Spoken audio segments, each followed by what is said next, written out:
ആദ്യം BJP നേതാക്കന്മാരായിട്ടുള്ള മക്കളെല്ലാം English വിദ്യാഭ്യാസം നടത്തിക്കൊണ്ടിരിക്കുകയാണ് ഇന്ത്യയിൽ മുഴുവൻ. അവരുടെ മക്കള് ചെറുമക്കൾ എല്ലാവരും നടത്തിക്കൊണ്ടിരിക്കുകയാണ്. അതാദ്യം നിർത്താൻ പറ കേന്ദ്ര ആഭ്യന്തരമന്ത്രിയോട്. ഈ കേരളം പോലുള്ളൊരു സംസ്ഥാനം നിങ്ങളൊന്ന് ആലോചിക്കണം.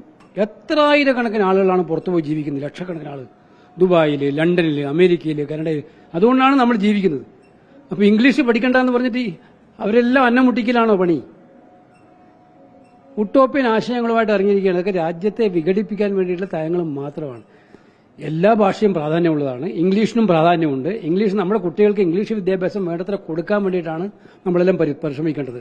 എങ്കിൽ മാത്രമേ അവർക്ക് മറ്റു രാജ്യങ്ങളിൽ പോയിട്ടും ജോലി ചെയ്യാൻ പറ്റുള്ളൂ, നല്ല നിലയിൽ ജോലി ചെയ്ത് മുന്നോട്ട് പോകാൻ പറ്റുള്ളൂ. അതുകൊണ്ട് ഇംഗ്ലീഷ് വിദ്യാഭ്യാസത്തിന് മഹത്വമുണ്ട്, ഹിന്ദിക്ക് മഹത്വമുണ്ട്, അതുപോലെ മലയാളത്തിനെതിരായ മഹത്വമുണ്ട്, എല്ലാ ഭാഷക്കുണ്ട്.